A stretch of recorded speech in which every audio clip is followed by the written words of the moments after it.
Good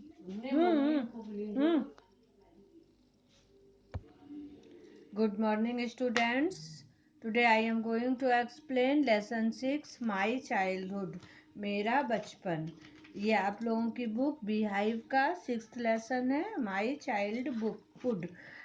मेरा बचपन. APJ Abdul कलाम. ये एपीजे अब्दुल कलाम ने अपने बचपन के बारे में इसमें लिखा हुआ है.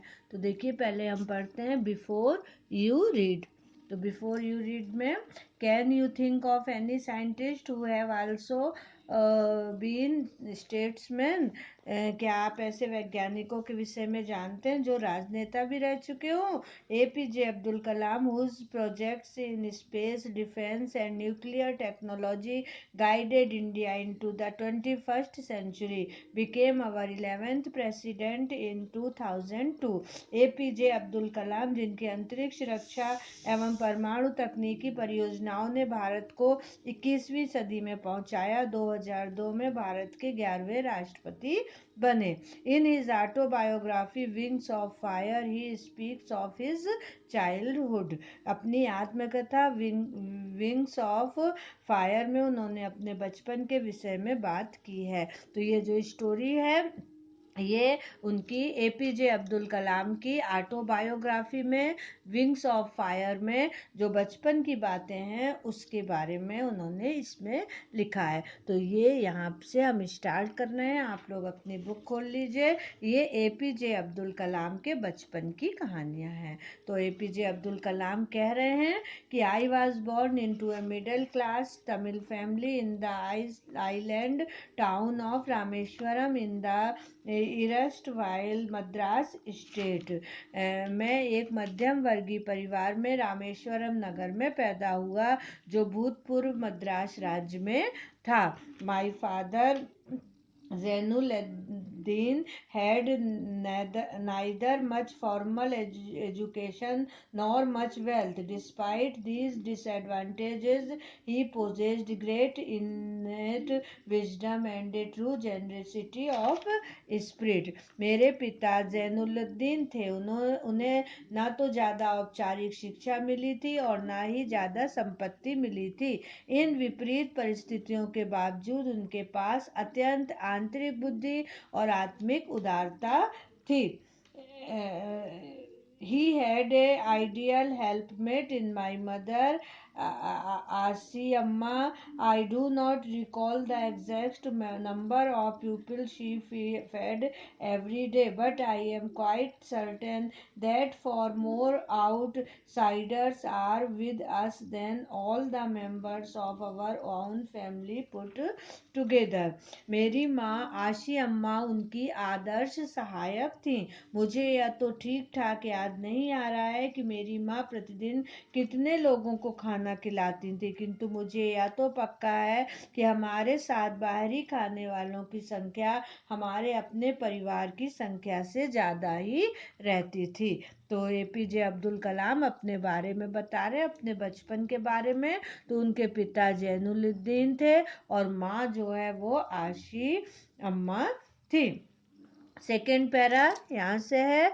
I was one of many children, a short boy with rather undistinguished looks born to tall and handsome parents. मैं कई बालकों में से एक था. एक छोटा सा बालक, थोड़ा अलग सी पहचान वाला नहीं, जो कि एक लंबे व सुंदर माता पिता से जन्मा था. We lived in our ancestral house which was built in the middle of the 19th century. हम हमारे पैतृक इस मकान में रहते थे जो कि 19वीं सदी के मध्य में बनवाया गया था.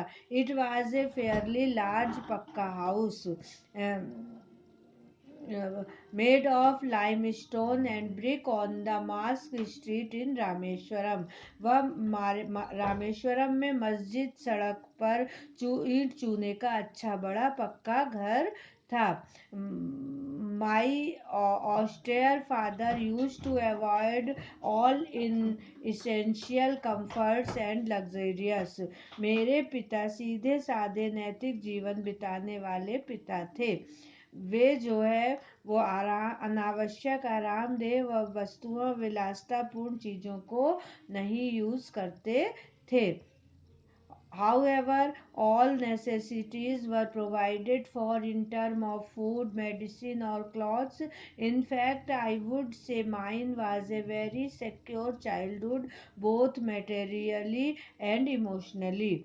हालांकि सभी आवश्यक वस्तुएं उपलब्ध थीं, जैसे भोजन, दवाएं व कपड़े इत्यादि।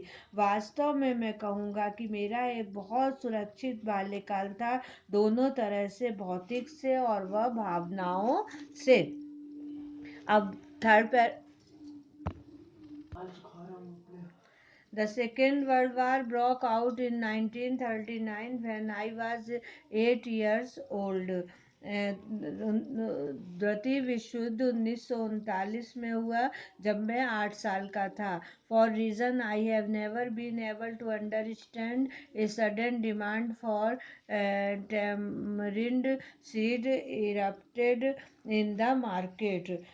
अचानक इमली के बीजों की किसी कारण से जो मैं समझ नहीं सका, अचानक इमली के बीजों की मांग बाजार में बहुत बढ़ गई। I used to collect the seeds and sell them to a provision shop on Mask Street. मैं इमली के बीज इकट्ठा कर मस्जिद रोड पर एक दुकान पर बेचने गया। A day's collection would fetch me the princely sum of 1 anna. एक दिन के संग्रह पर मुझे 1 आने की दौलत देनी थी।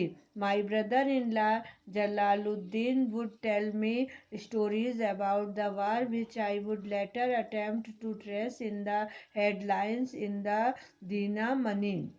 मेरा चचेरा भाई जलालुद्दीन मुझे युद्ध के बारे में कहानियाँ कहता था, जिनके बारे में मुझे दिन मणि अखबार में शीर्षकों से मिलती थी। Our area being isolated was completely unaffected by the war, but soon India was forced to join the Allied forces and something like a state of emergency was declared. हमारा क्षेत्र चूंकि अलग अलग था, युद्ध से अप्रभावित था, किंतु शीघ्र ही भारत को मित्र राष्ट्रों से जुड़ने को मजबूर किया गया और एक प्रकार का आपातकाल घोषित हो गया।